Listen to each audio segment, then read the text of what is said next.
So the big question is this: how do most agents who struggle to get the information that most successful agents hoard to themselves grow and prosper without this information? That's the big question, and this video cast is the answer. Welcome to Real Estate Rockstars. I'm your host, Pat Hyben. All right, Rockstar Nation. Boy, I have a great guest today coming from Timonium, Maryland. I got Mr. Jonathan Kirk on the line, and Jonathan runs a business with his brother in a partnership. And, you know, he's got an interesting way that him and his brother do this. I think it's great for people listening that are thinking about how to partner or how to take more time off or how to balance their business. Also has had incredible growth recently, and is doing flips as well, and doing all kinds of stuff. And he's definitely a real estate agent that's out there that you want to follow. So without further ado, Jonathan, welcome to Real Estate Rockstars. Pat, thanks for having me on, man. It's an honor and a pleasure to be here with you today, my friend. Hey, buddy, why don't you give everybody a little rundown on yourself so they can get to know you better? Cool. So got into the business late 2011, started with a big team here in Baltimore as a buyer's agent. First year in the business, sold 19 houses just by, being in open houses and getting belly to people. Realized that, I had some good, clientele, and I could, go down and start my own business. Moved to Baltimore City from the county. I was single and a bachelor at that time. And that's when the Kirk Home Group was born. Skidded by, coasting for the first year, really didn't, understand how the business was coming to me. And then finally in 2014, when I found out I was going to be a father for the first time, I was forced to look at my books, and I was like, wow, I have no listings, I have no money, nothing to show for anything, and I'm going to be a father. So that was when I remember in October of 2014, I made the decision to start prospecting and take my business very seriously. Went down to Family Reunion Keller Williams 2015 and sat in Ben Kinney's 500 listing class. Saw his listing presentation, was mind blown. And after feeling the pain of losing a couple listings without having a presentation, I got a bulletproof listing presentation. And that's when I came back and really started turning the heat up. Took about 45 listings that year, all expireds, sold 38 of them. The following year, 2016, took 60 expireds, sold 45 of them. And ever since, really just been trying to find my bearings with managing the prospecting side to the admin operation side. And about 8-9 months ago, I finally officially partnered with my brother, Brandon, who is my 50-50 partner. He owns the admin operation side of the business, and I own the front-end sales acquisitions training side of the business. And since he's come on, I'm sure you can see the smile on my face. It's definitely improved all aspects of life, my quality of life, not just at home, but also in business, my health, my mindset. I had time to really focus on my education, growing my investment business, which we're also partners on, as well as growing my coaching practice right now, which is pretty much thriving with my coach, Andrew Scher at Pillar 9 Coaching. Wow, that's a lot, man. I'm always amazed at how businesses flourish once people know like how to do things. I mean, that's one of the reasons I created Rebus University, was because, you went down, you saw Ben Kinney's presentation, you took it and you say, okay, now I know how to list houses.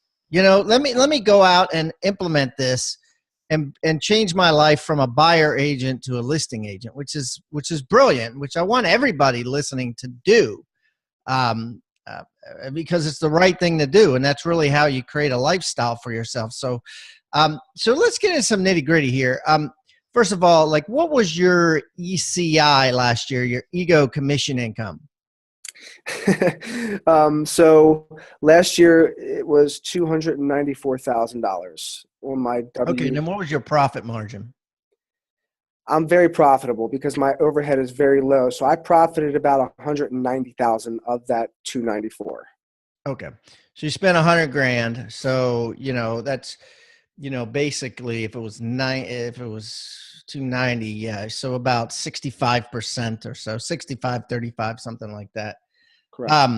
And so like up until recently, it was just all you, right? So first I want to talk to you about that. So take me, what I'm really interested in actually is when you changed from a buyer agent to a listing agent, when you went and you focused and you were confident that you could do listing appointments.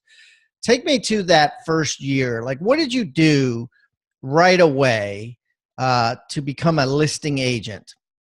Okay, it's a great question. I love talking about this because this is the staple and the foundation of which my business was built upon. The first thing I did, Andy, I'm sorry, Pat, was hire Andy, my coach. Yeah, I got him in my head because I was talking to him this morning, and he's always in my head whenever I'm thinking about what to do and how to do it best. We coach twice a week now, but at that time it was just once a week. It was in the middle of 2015 that I picked him up, and we just started going over more so, my mindset, my education. I had gotten the listing presentation previous to him and really was plugging into a lot of the audio books. I used to listen to Grant Cardone, 10X on the way down to work every single day before I would prospect on the telephone. And he would just get me in the right peak state of consciousness to be able to deal with that rejection, which was inevitably going to come. In comparison to listening to John C. Maxwell, who I love, but he's just not the right person to listen to on the way to start your prospecting session. Interesting, because I want to stop there. I think this is important. It's kind of like,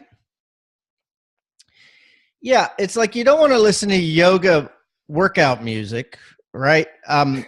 Before you're about to do something that requires yourself to be bulletproof. And this is, and then, you know what I mean? Like you want to listen to heavy metal or something that's going to bang, you know what I mean? That you're going to run through a wall. So you switch from John Maxwell, who's very entertaining and very inspirational regarding leadership and people skills.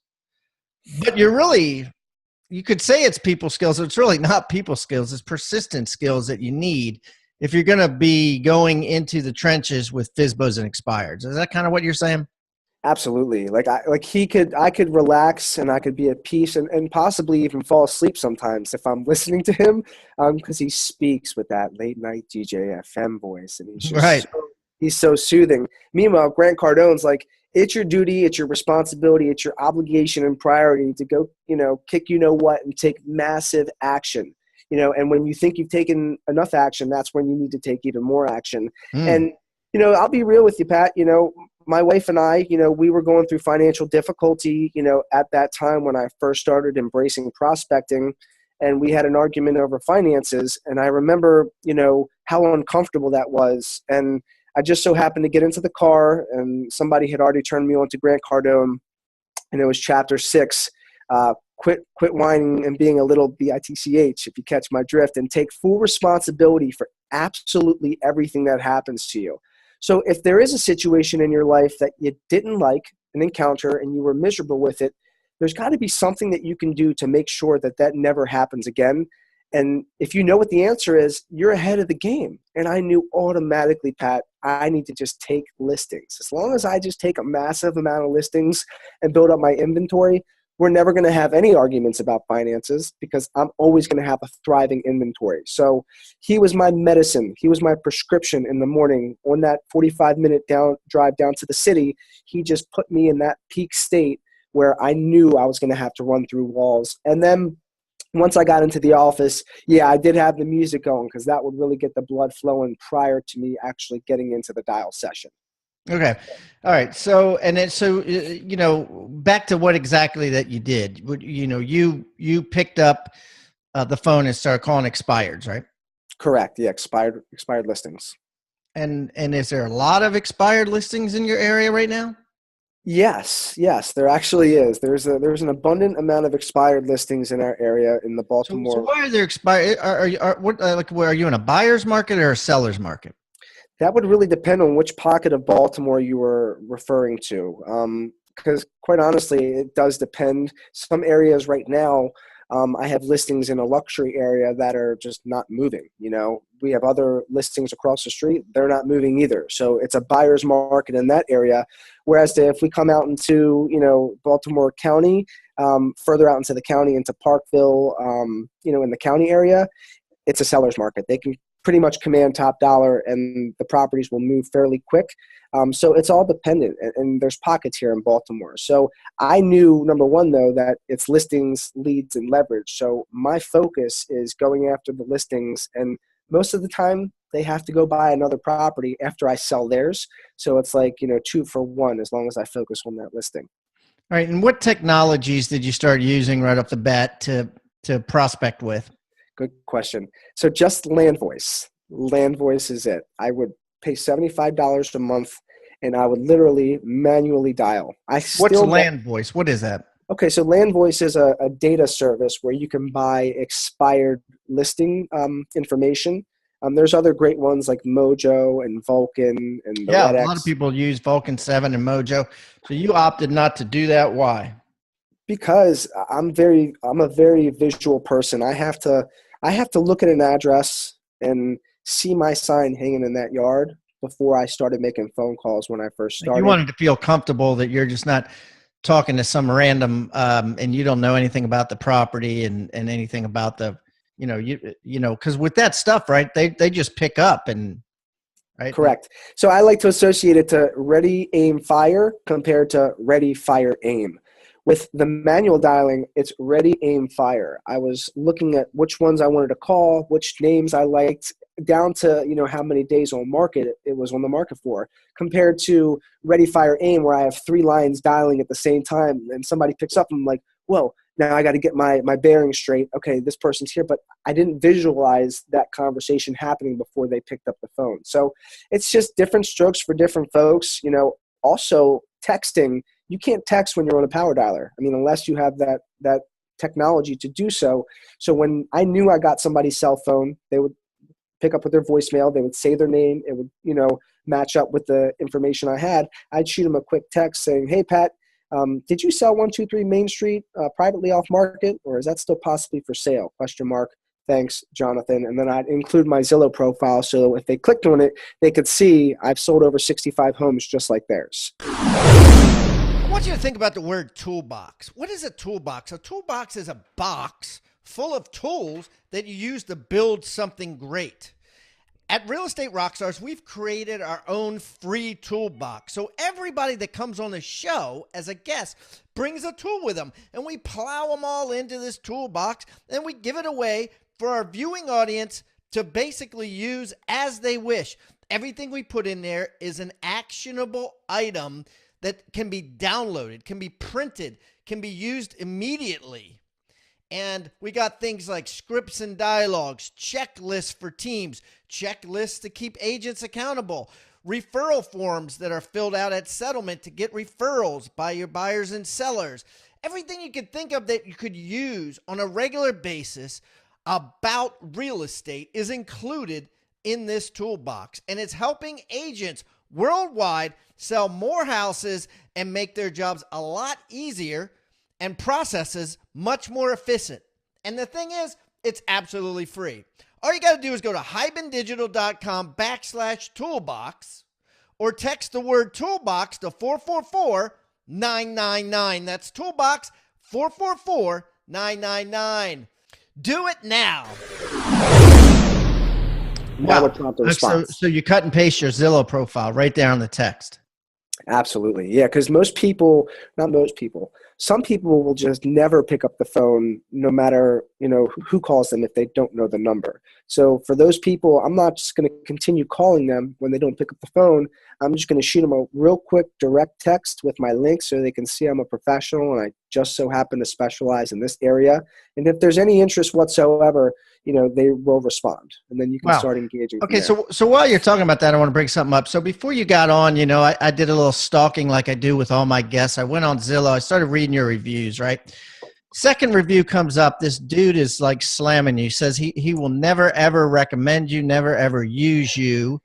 And just totally bashed you, like one of those reviews that like completely ruins your day as a real estate agent. And I was expecting to see, you know, Jonathan come back and say, oh, you know, I'm so sorry, da da da da da.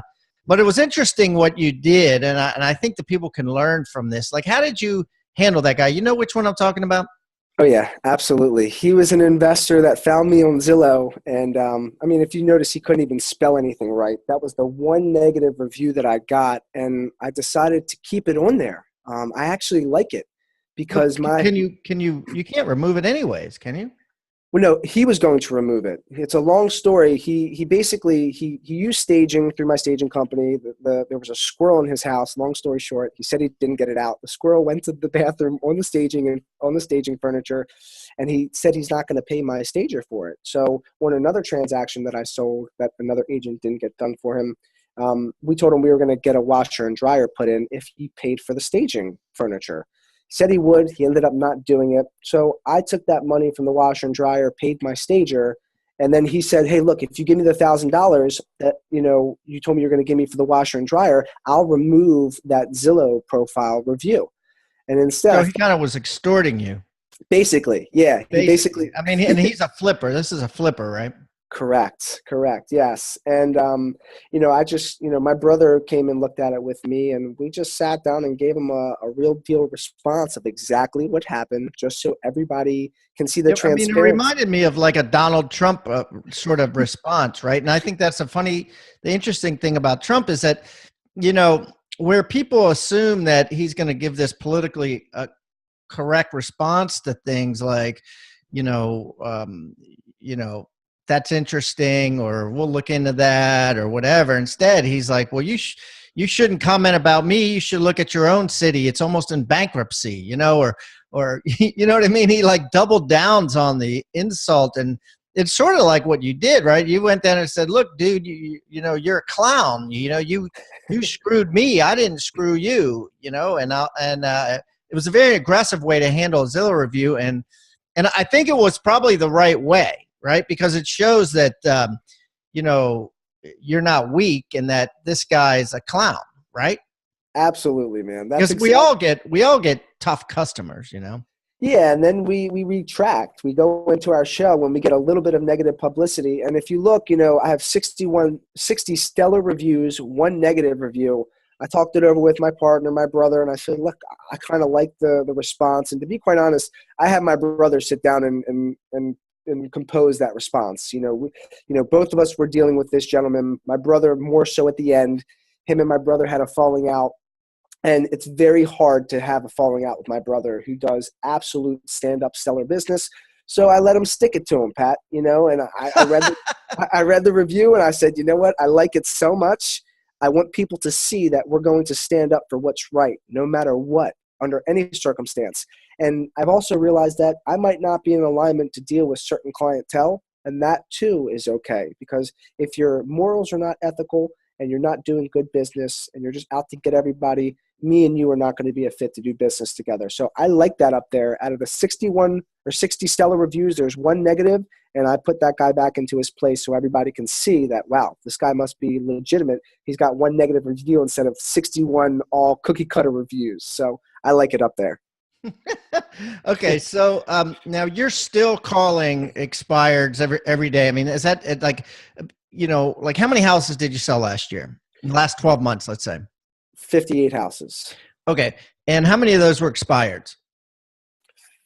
48. All right, so pretty much all of them, right? I mean, and did you do any buyers? Yeah, we did some buyer sides, but not many. We're doing a lot more now. The referral business is much more plentiful today than it was 6-8 months ago. And we're also starting to door knock now, which is something I never did before, and I'm getting really good responses from that. So with the market, you pretty much did like your buyer reviews. I mean, your buyer leads. Are you just with 48 listings? You would figure you'd get a lot of ad calls and sign calls and internet leads just as a result from them. And some would say, just 10 buyer sales, and that is inclusive of referrals and things. Are you pretty much it's almost like you're consciously deciding, I'm really focused on listings, and I really don't want to deal with buyers? Absolutely. Yeah. Now that I have a team in place, I have two licensed agents with me, another one getting his license right now. We'll be able to capitalize on that money falling through the cracks. My But primary, before you just didn't even deal with it. yeah, I mean, look, if you were a real hot buyer, I have my script, which I take people through over the phone. I invite you into the office. I'm using presuppositions like, luckily, we're on the phone. Let's simply set a time. I can invite you into the office. And then if they didn't want to come in, Pat, I'm going to wish them the best of luck, and I'll probably not talk to them again. But they all do follow in to my follow-up boss system. So now I have my other agents following up. So I'm expecting double, if not triple, buyer business at the end of 2017 compared to what we had in 2016.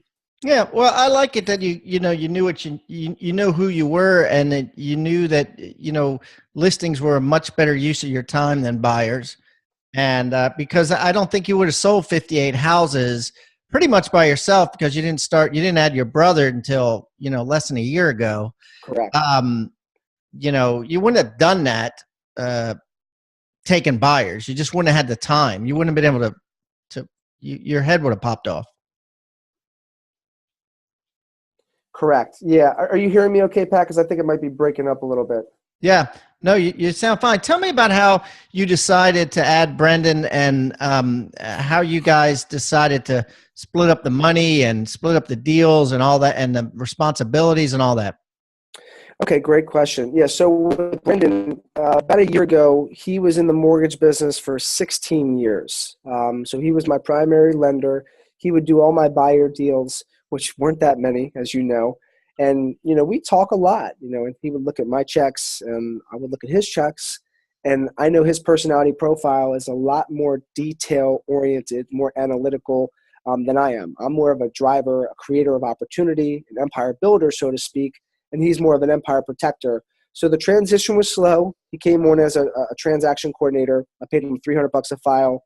And then he just made himself irreplaceable. He completely took charge of the transaction. My clients were always calling him instead of calling me, which is precisely what I wanted.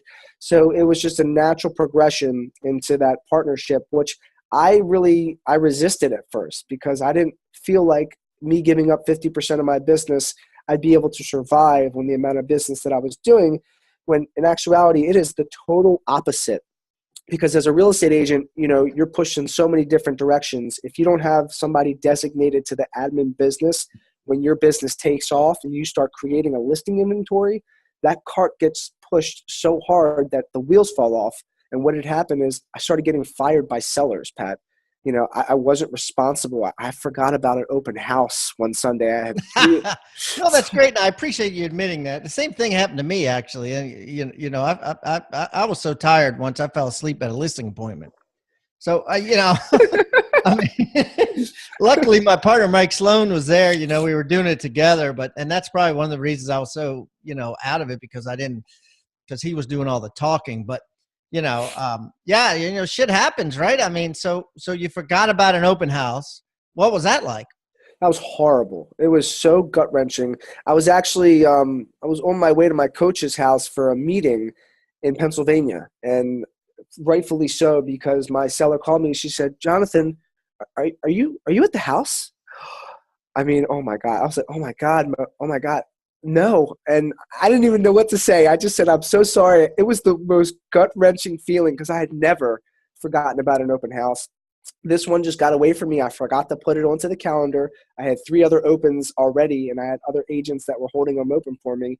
So when I went up to my coach's house in Pennsylvania, all we did was work on those systems, so I can make sure that, I had action plans and templates, from when I set an appointment to when I took a listing to when the listing went active, when it was pending, and then when it closed. I created all those systems so this wouldn't happen again.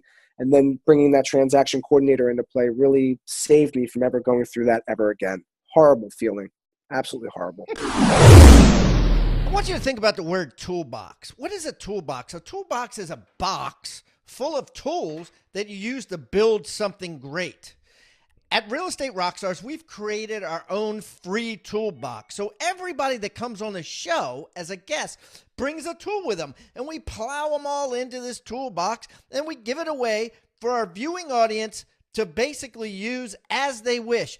Everything we put in there is an actionable item that can be downloaded, can be printed, can be used immediately.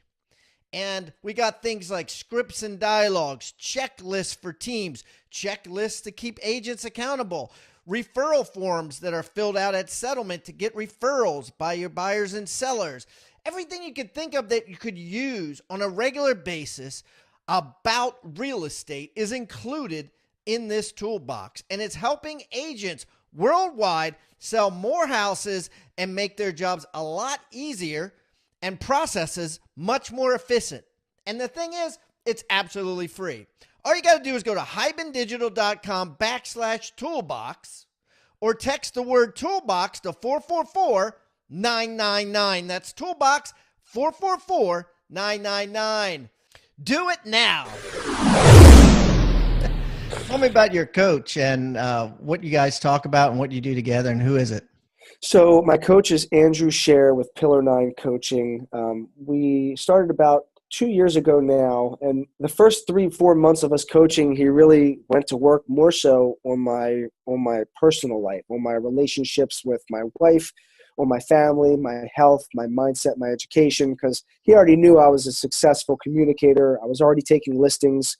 I just didn't know how to manage my life. It was just a whirlwind. I was just on this roller coaster of getting listings, and then I had to stop getting listings and manage them, and then my inventory would go down, and then I would, have no business, and then I have to lead gen all over again. And I was just tired of getting on that roller coaster ride. So I asked him through scripting. I met him through Aaron Wittenstein, Lead Gen Scripts and Objections page. And Andy and I just started as scripting partners. And he was by far the hardest role play partner I had ever had. He would just kick my ass over the phone to the point where I would have chest palpitations before I got on calls with him because I was so nervous. It was like so he basically gave you the scripts and then he role played them with you on coaching calls. Correct. Well, he wasn't a coach at that point, right? At that point, we were just buddies that were scripting and role playing, and he was really still a lender. And then because he helped me so much, I remember one night I had a couple beers and I was just like, I need a coach. And, I didn't have $1,000 to spend on, any other coaches that were being offered at that time. And I had the personal relationship. So I said, bro, will you be my coach? It was almost like I was asking him out on a date, like to be my, it was so nerve wracking. And Can he I was pay you? Yeah, I'm kind of at that point too with building my companies. You know what I mean? Like I've talked to a couple people on the phone and I'm like, I hang up and I'm like, damn, I should have paid for that call. Maybe I can call him back and offer him some money next time if I have more questions. Yeah, man, that's exactly what it was. This guy had something that I knew I needed, and I asked him to be my coach. And from that point on, that's when it started. And today, he's got a thrive, one of the fastest growing real estate coaching practices out there. He's almost booked, I think, 20 one-to-one coaches. He's got some hybrid coaching programs. I'm now one of his coaching coaches, and I'm taking on a couple of new clients and doing the hybrid group coaching. So it's amazing because the platform in which we use is really geared towards real estate agents to help establish certain habits and disciplines, mindsets and beliefs that as long as you take that action on a daily basis, we're not tying our success to results. The results just come. So it's pretty powerful. So, okay. So Brendan, he handles all the back end stuff and you're the art. He's the science. You're the guy that's out there just getting it, bringing in leads, prospecting, going out, nailing the listings, bringing them back. Right. Now you said, hey, let's start building a team. And so number one, how do you have time to bring on a team and build a team? How do you have time to train them? What accountability type of things you have in place? Tell me about going from that transition.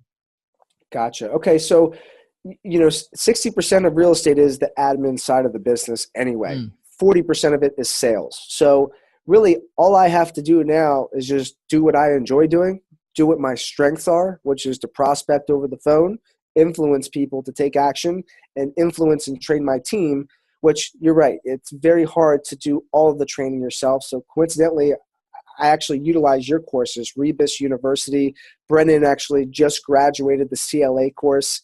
So now we're role playing that listing presentation together. Yeah, man. And honestly, he's sharper than I am. So now I'm considering going back in and taking that 19-hour certification because he's blowing my mind with certain, mannerisms and things that he's saying. So that really alleviates a lot of the responsibility. And look, I know there's other courses that I've been meaning to check out that you came out with the outbound listing agent. So look, and I know it's proven successful. And if I don't have the time, I'm going to use the next best resource. If I don't have, the best tool, I use the next best tool, which, is myself. But, right now, to utilize a professional like yourself who's interviewing other folks, it's invaluable. So, and we're masterminding those classes after we're done.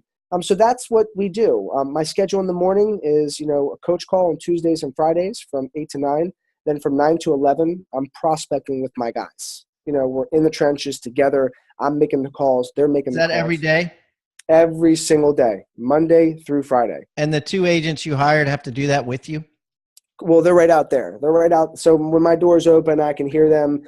For the first half hour. That's part of the deal, right? Hey, welcome to my team. Here's how it works. This is our schedule. And then you just tell them that that's what they got to do, right? I mean, it's given, right? Or else don't come work to me. Go work for somebody else who's softer.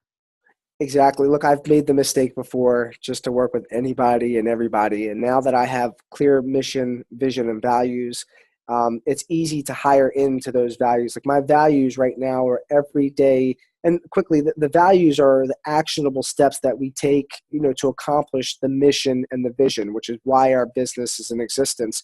So I know if they're not learning based, if they're not seeking new ways to learn, think, grow, develop, mastermind, and train, we could be friends, maybe, most likely not, but we're definitely not going to be in alignment to do business together. I don't care if you sell 100 homes a year. If you're in that fixed mindset where you're done growing, you're definitely not going to be in alignment for us to do business together. So that's the way we hire in. I'm looking for growth-minded individuals, and they're very much into studying. They embrace, the lessons and the success, and the people that are successful that have come before us, because there's no reason to recreate the wheel. It's already been laid out before us. All you have to do is follow it, and then you experience the success yourself. Love it. Listen, let's wrap this up, Jonathan, with our flagship question. And I sort of know what the answer is going to be.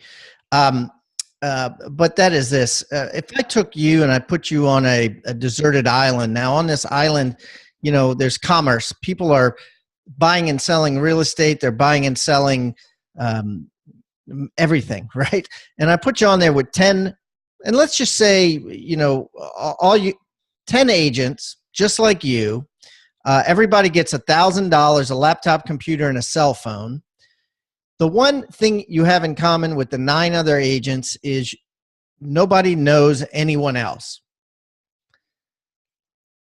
Let's just say I'll give you guys 90 days. Whoever sells the most houses after 90 days gets $2 million. How are you going to win that $2 million? Okay. Can I hire the other 9 agents? Well, you got $1,000. I mean, it's going to be hard to hire them, but you could try. Yeah. Okay, cool. So they know they won't win the money. So I mean, my main focus would be to switch that end goal, end result of a transaction into a relationship. It's almost like the sales funnel. We switch that into what's called a relationship funnel. So I would learn how to clearly and concisely communicate my value to every potential real estate client that, hey, look, my end result is not a real estate transaction. It's more the relationship that I'm after. So I'm going to provide the value upfront without any expectation of what I receive in return, regardless of whether we ever get to do business. So truly, if we don't do business today, 6 months or 6 years from now, Mr. Seller or Mr. Buyer, it's really of no importance, because my goal is to provide the value up front without any strings attached. And as a result of me doing so, I just so happen to sell a lot of houses. I have a thriving business, and I'm just going to continue to pay that forward. And the chances are, if I'm doing that authentically, you're probably not going to forget my name when you're ready to sell your property, which if they said they're not ready right now, I'll compliment them and I'll say, hey, Pat, you said 6-8 months down the road, you're going to be ready. Who else do you know that's really great like you that might enjoy working with me, that could use my help in the next 3, 6, or 12 weeks? So that's my angle, is really coming from that contribution without the expectation of what I'm going to receive in return. And as a byproduct of me doing so, the business just comes. So it's a small distinction. It's a paradigm shift of chasing transactions versus chasing relationships. Mm. I love that. I love that. I remember some guy, told me early on when I was creating the Real Estate Rockstar podcast and Rebus University. He said, "Don't think about making $1 million." He said, think about giving away $1 million of value. Yeah, that is by far for free. Because as a result, the business is just going to come around to you. And then if they are thinking about working or selling their property, they're going to do business with you because they know that you're not just looking at them as a dollar sign. You're looking at them as a relationship, somebody that's going to eventually advocate on your behalf. Very powerful. Yeah. No, this is awesome. And so, Jonathan, as you know, everybody that comes on the show gives a free gift, a PDF that we put in a toolbox, and then any of our listeners go in and they can get this treasure chest of things, or this toolbox of things. You wrote down that you have a PDF of your secrets to success in prospecting, negotiating the work-life blend. Tell me about that. We'll put that in Jonathan's show notes, and we'll also put it in the toolbox. Okay, so it's right here. It's called an ascension tracker. So I have certain goals and promises that I've made for myself and my business 1, 3, 5, 10 years, but I really just focus on the one. And if I have a goal, whether it's to take my family to Hawaii in 1 year, I break that goal down over 12 months over exactly what I have to do in the real estate business to get my family to Hawaii. So it's pretty simple. It's just an organization tracker where you can break those goals down into your daily habits and disciplines that you have to accomplish in order to push that needle further into the area of you actually getting to Hawaii. And most of us operate, without that compass. We don't have that clarity on what is needed on a day-by-day basis in order for you to accomplish those promises. So, it's not tying yourself to the results or the end outcome. It's more the daily habits, your systems for living.